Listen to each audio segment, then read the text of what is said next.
Okay, so magandang araw, Grade 8 Abogado and Grade 8 Santol. So ngayon ay nasa ikatlong linggo na po tayo. Pero yung i-discuss ko po ngayon is good for week 3 to 4. So ibig sabihin po, until next week, ito po yung topic natin. Kaya po marami po kayong activities na gagawin regarding po dito. Okay? So, let's start. Ano ba yung topic natin? So, heograpiya ng Africa, America at Oceania. At mga klasikal na kabihas ng umusbong sa Africa, America at Oceania. Okay? So, ito yung layunin natin ngayong araw. So, nasusuri ang pag-usbong at pag-unlad ng mga klasikong kabihasnan sa Africa, Amerika at mga pulo sa Pacific at nailalarawan ang paraan ng pamumuhay ng mga klasikal na kabihasnan sa Africa, Amerika at Oceania sa pamamagitan ng paggawa ng isang infographics. Okay. So, magsimula na po tayo sa Africa. Okay, so alam naman po natin na ang Africa, ito ang pangalawa sa pinakamalaking kontinente sa daigdig. So, syempre nangunguna dyan yung Asia and then pangalawa po yung Africa. Okay, so may 5 katangi-tanging bahagi ang Africa. So, meron itong baybayin, disyerto, tuyong damuhan, savanna at maulang kagubatan or rainforest. Okay? So, ang silangang Africa ay lunduyan ng kabihasnan dahil dito natagpuan ang mga unang hominid. Okay, so recap lang po ito. Okay, so ito po yung mapa po ng Africa. Okay, so ngayon naman po isa-isahin natin yung mga kabihasnan na umusbong dito sa Africa. So, unahin po natin yung kabihasnan na umusbong sa kanlurang Africa. So, meron tayong imperyo or kaharian ng Ghana. So, ang mga taga-Ghana po ay, or ang Ghana is kilala bilang lupain ng ginto dahil po sa literal na marami or sagana sa ginto ang Ghana. So, dahil po dito, ginagamit nila yung ginto para makasurvive sila sa araw-araw at ginagamit din po nila ito sa pakikipagkalakalan. Okay? Next, unang pinakamalaking estado sa kanlurang Africa ang imperyo ng Ghana. At ang mga Soninke ang unang nanirahan dito. So, ang pagbagsak ng Ghana po ay dahil sa pagsalakay ng mga karatig tribo dito. So, 'di ba alam naman ninyo na noong unang panahon, uso talaga or parang parte ng pamumuhay ng mga tao dati yung pananakop ng iba't ibang imperyo, okay? So, nasaan ba ang Ghana? So, nandito po siya. Ayun. So, maliit lang siyang ganyan, pero sila ay sa Ghana, sa ginto. So, ganyan lang kaliit yung nasasakupan ng Ghana. At ito naman po ang mga Soninke. So, sila yung unang nanirahan sa Ghana. Okay? Next, ang mga Mali or ang Imperyong Mali. So, ang tribong Mandike ang nakapagtatag ng Imperyong Mali. So, pinamunuan sila ni Mansa Musa kung saan dahil sa pamumuno ni Mansa Musa or ng emperador na si Musa ay narating nila ang tugatog ng tagumpay. So, kagaya ng Ghana, meron din silang mga ginto at ito rin yung ginagamit nila sa pakikipagkalakalan. Okay? So, ayun. Ang salitang Mansa ay katumbas ng hari or emperor. So, sila ang nagtatakda ng mga gobernador sa bawat lalawigan. So, kung maaalala nyo, kagaya ito ng ginawa ng mga Persiano. So, merong gobernador sa bawat lalawigan or sa bawat imperyo na nasasakop nila para mas mabilis or para mas ma-monitor nila kung ano yung pangyayari sa mga nasasakupan nila. Okay? So, nang mamatay si Mansa Musa ay bumagsak ang Imperyong Mali. So, 'di ba nga dahil kay Mansa Musa kaya nila narating yung rurok ng tagumpay, kaya sila naging maunlad. Pero syempre kung wala nang namumuno sa kanilang magaling na pinuno, yun po yung naging dahilan kung bakit bumagsak yung kanilang kaharian. Okay. So, ito po ang sakop ng Imperyong Mali. Ayan. Okay. And ito po yung paglalarawan kay Mansa Musa. Okay. Next, ang mga Songhai. Okay.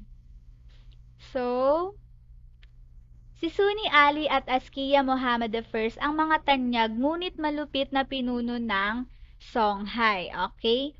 So, next naman po, si Suni Ali ay naging tanyag dahil sa kanyang mga ekspedisyong militar. So, ganito kasi yan mga anak. Si Suni Ali, ginagamit niya yung hukbo niya or yung mga armies niya para manakop sila ng mga lupain. So, si Suni Ali ay hindi talaga siya isang Muslim, okay? Pero dahil sa tawag dito, dahil sa gusto niyang masakop yung mga imperyo, particular na ang Mali, is niyakap niya or minahal niya yung relihiyong Islam. Okay?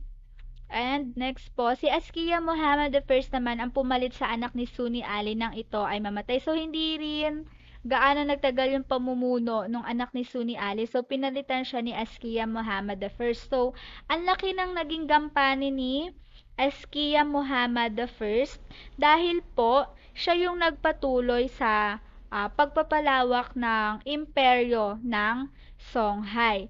So, ginamit niya yung kanyang kakayahan upang mapanatili yung pamamayagpag ng mga Songhai. Okay?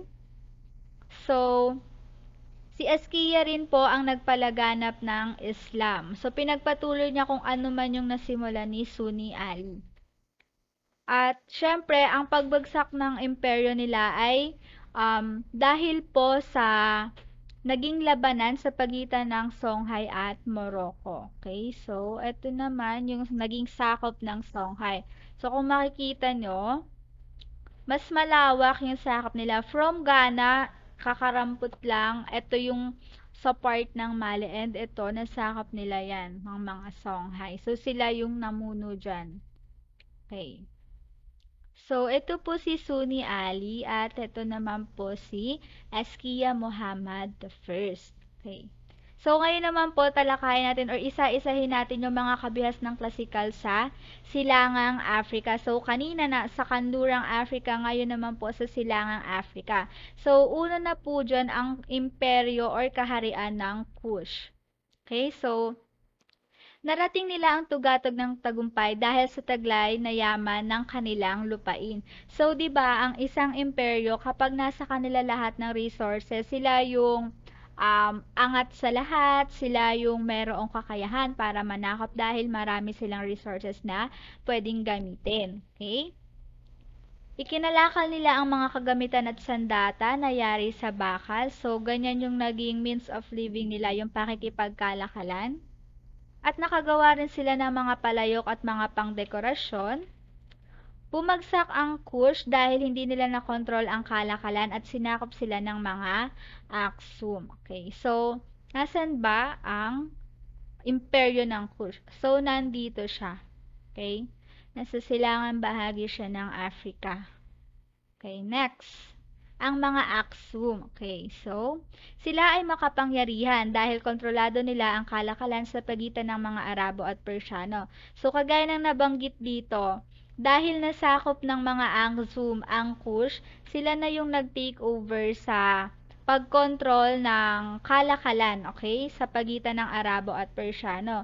So, ang nangyayari kasi dito, once na ikaw yung may kapangyarihan or control sa mga ruta, sa mga pakikipagkalakalan, mas malaki yung possibility na umunlad yung inyong imperyo. Okay? Next, pampalasa ang pangunahin nilang kalakal. So, ang pampalasa that time is sobrang halaga dahil 'di ba nga ang mga kanluranin pinili talaga nilang makapunta sa silangan para lang makahanap ng pampalasa, okay?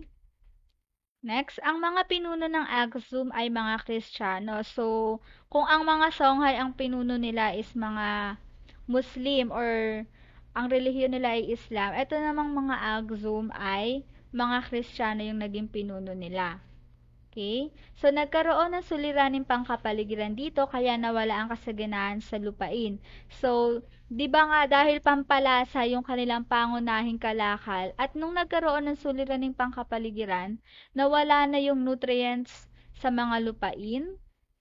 At syempre dahil dito, nakontrol ng mga Arabo at Persiano ang kalakalan sa Red Sea kasi wala na silang power doon. Dahil nga, wala naman na silang ipangkakalakal. Okay? So, nandito po ang Aksum. Yan. At, syempre, ang mga pampalasa. Okay, next. Ang kaharian ng Zimbabwe. Okay. So, mula sa kanila ang maraming kalakal ng ginto at garing. So, kagaya na lang din po ng ibang imperyo na umusbong sa Africa, hindi nawawala yung mga ginto at pero dito sa Zimbabwe kasi sa kanila nagmumula yung maraming kalakal ng garing. So, pag sinabi nating garing, ito po yung ivory. So, ang sentro po ng minahan ng ginto sa silangang Africa ay ang Zimbabwe, okay? So, sila ay umunlad dahil sa mayamang reserba ng ginto at tanso. Okay, so bumagsak ito dahil sa pagdating ng mga Portuguese and then sumunod po dyan ang mga Swahili, okay? So, ang Swahili is nangangahulugang tao sa baybayin. Okay, so ito ay binubuo ng 35 na lungsod-estado. Ang pag-aasawahan ng mga Bantu at Arabo ang naging daan sa kultura ng Swahili. So, ang mga Bantu sila po ay mga magsasaka. So, ang kanilang kinabubuhay ay pagsasaka, pangingisda at pangangalakal. Okay? Ayan ang Zimbabwe. At ayan yung part na yan, yung Swahili. At nandito po yung mga city-states or lungsod-estado ng Swahili.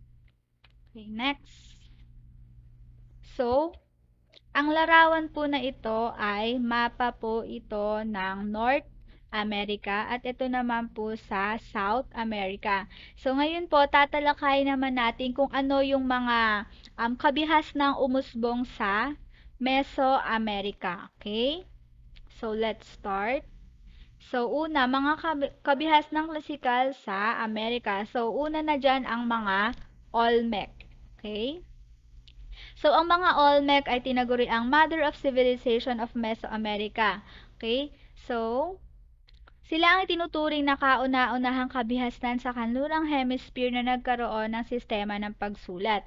At ang sistema po ng pagsulat nila ay tinatawag din na hieroglyphics. Pero mas detailed yung kanila. So, mamaya ipapakita ko yung picture sa inyo.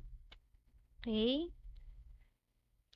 So, ang mga gawaing panrelihiyon ay pinamumunuan ng pari or shaman. So, kung ang iba ang namumuno talaga sa kanila is hari, pero dito, mas pinapahalagahan nila yung mga pari at shaman. Okay? So, ang jaguar ay mahalaga sa kanila dahil naniniwala sila na ito ang may pinakamalakas na pwersa at kaugnayan sa tao. So, mamaya ipapakita ko sa inyo yung isang figura ng jaguar kung saan ito yung sinasamba nila. Okay. So, sila ay kilala sa pag-ukit ng jade.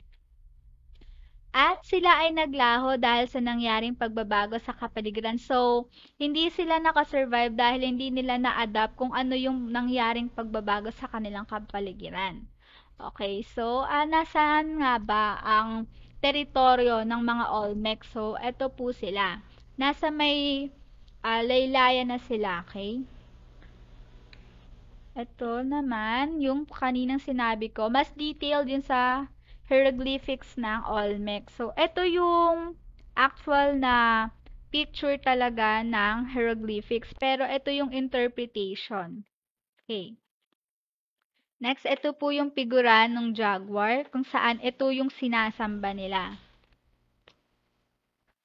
Yan, mga shaman. Ito yung paglalarawan ng kanilang shaman.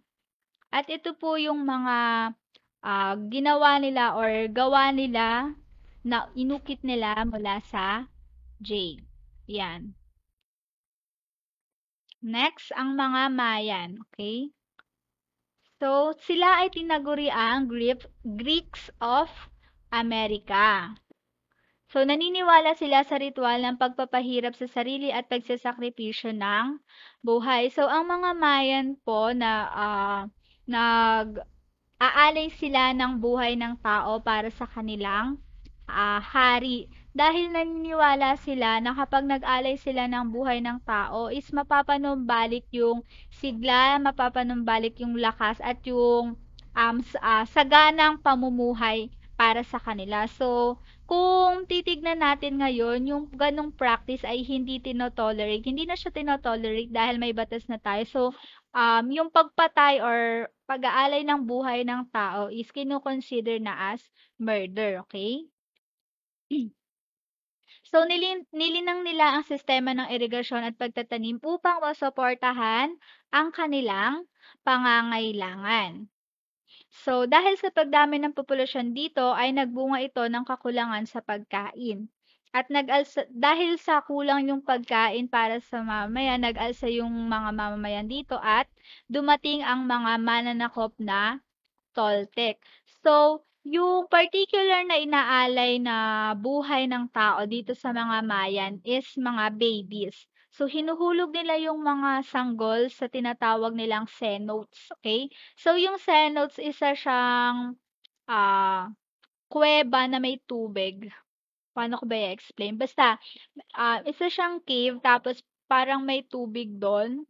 Doon nila hinuhulog yung baby kasi naniniwala sila na yung kuweba na yon, yung pinaguhulugan nila, yung cenotes na tinatawag, iyon yung gateway para sa kabilang buhay, iyon yung gateway para sa kanilang mga Mayans, okay? So, ayan, ay, nandyan po, ayan yung territory ng Mayan civilization. So, ganito yung itsura ng pananamit nila. Okay? So, bakit nga ba silang tinawag na Greeks of America? So, kasi kagaya po ng mga Griego is nakapag-build din sila ng mga buildings or mga tawag dito, mga cultural heritage kung saan ginagamit nila or ina-apply nila yung kanilang kultura, kung ano man yung relihiyon nila. At itong larawan po na ito ay isang halimbawa ng kanilang ginawa. So, ito po yung sinasabi ko sa inyo na cenote. So, dyan nila hinuhulog yung sanggol para gawing alay, para manumbalik yung kasaganaan ng kanilang buhay. Okay? Next, ang mga Aztec. So, sila ay mga magsasaka dahil sa matabang lupain na mayroon sila.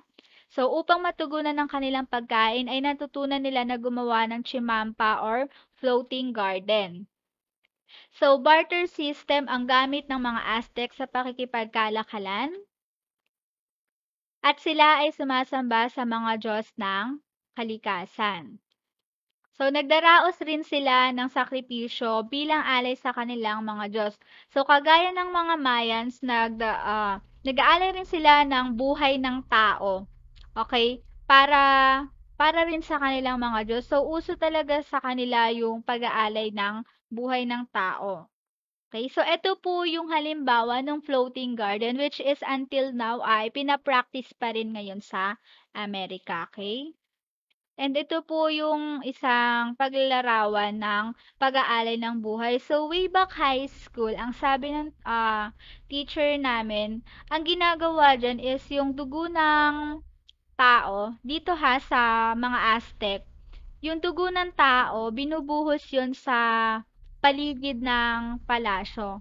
So, ayun yung ginagawa, dahil naniniwala sila na pampatibay daw iyon ng palasyo at pag parang ayun yung way nila para alayan or para ibalik yung kanilang okay, tawag dito yung pasasalamat nila para sa kanilang kinikilalang Diyos. Okay, next, ang mga Inca. Okay, so sila ang nakapagtatag ng pinakamakapangyarihang imperyo sa Timog Amerika.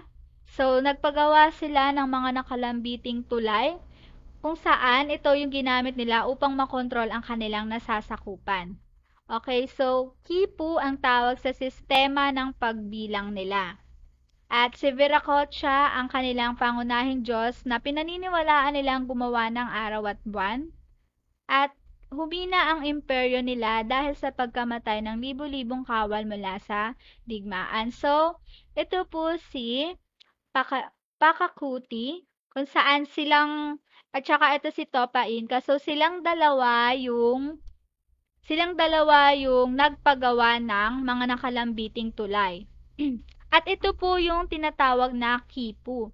So, kung makikita ninyo sa larawan, ano siya, kung sabihin natin mga cotton twine, mga tali lang talaga siya. So, ginagamit yung kipu, hindi lang siya dahil hindi lang bilang sistema ng pagbilang, kung hindi, ginagamit din nila ito para sa pagtatala ng mga importanteng bagay. So, ito yung ginagamit nila. Kung makikita nyo, mga tali lang siya na magkakadugtong-dugtong. So, iba't iba sila ng size. Okay?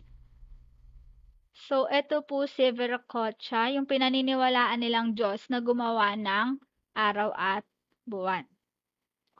At ito po yung nakalambiting tulay kung saan ginamit nila ito para kung yung iba nagtatala sila ng mga gobernador kada imperyo nila, ito namang gumawa na lang sila ng nakalambiting tulay para sila mismo yung nakakapag-monitor ng kanilang nasasakupan.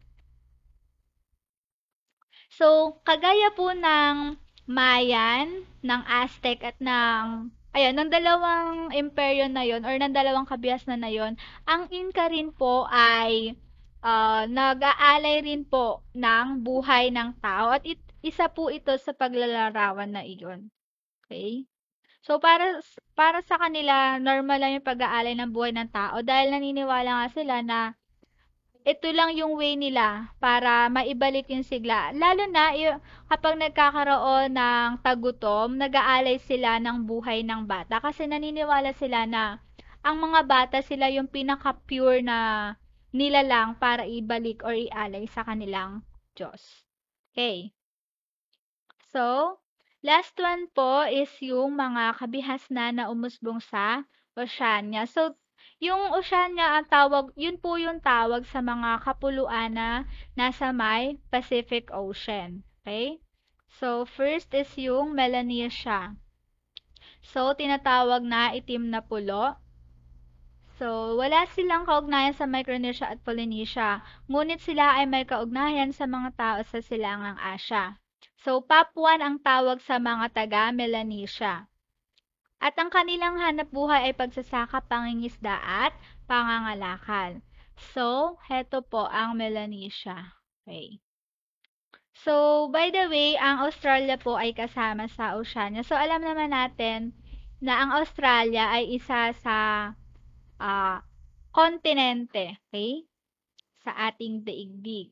Okay, next. Ito po yung paglalarawan sa mga Papuan. Okay. Next po, ang Micronesia. So, itong larawan na ito po yung ancient na Micronesian people, okay? So, ito ay binubuo ng mga pulo na nasa kanluran ng Pacific Ocean. At ang Guam ang pinakamalaking pulo sa Micronesia. At mayaman sa phosphate ang Guam. Kaya nga po, yung phosphate yung ginagamit nila or nagiging source of living na rin nila.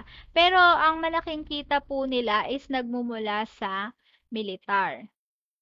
Okay, so ito ang mapa or ito lamang yung sakop ng Micronesia. Okay? Next. Ayan po yung mga paglalarawan sa mga Micronesian people. Last one, ang Polynesia. Okay? Sa ang Polynesian ay pangkat ng mga tao na may pagkakahawig na wika mula sa pangkat ng Austronesian or yung mga Austronesiano. Okay? So, ang mga pulo dito ay matatagpuan sa Timog Silangang Asya. Sila ay walang kaugnayan sa Australia at New Guinea. So, sila ay nagtatanim ng mga lamang lupa at sila ay magagaling na mandaragat. Okay, so eto naman po yung sakop ng Polynesia. Yan. So, mas malaki yung sakop ng Polynesia compare sa Micronesia and Melanesia. So, ayan po yung ancient Polynesian people. At ito naman po yung modern Polynesian people. Okay. So, for your book activity, narito po yung mga pahina na kailangan ninyong sagutan. So, yung mga pamprosesong tanong po na nandiyan sa book ninyo ay ipopost ko po yan sa ating Google Classroom para doon na lang kayo magsagot. And yung infographics, ayun, kailangan niyang gumawa ng infographics na kung saan nagpapakita ito ng paraan ng pamumuhay. Okay, so paano ba namuhay yung mga tao sa Africa, sa Amerika, sa Oceania dati? So, i-post niyo po ito, itag ninyo sa akin, at ito po yung ilalagay ninyong caption. Klasikal na kabiasnan, hashtag Africa, America, at Oceania.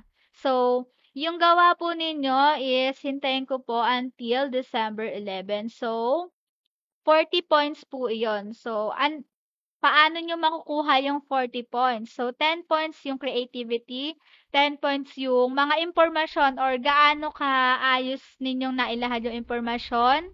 Hindi nyo ba siya ginugol? Sariling salita ba yung ginamit nyo? Yung originality. Baka mag-search lang kayo sa Google tapos post nyo, ganon.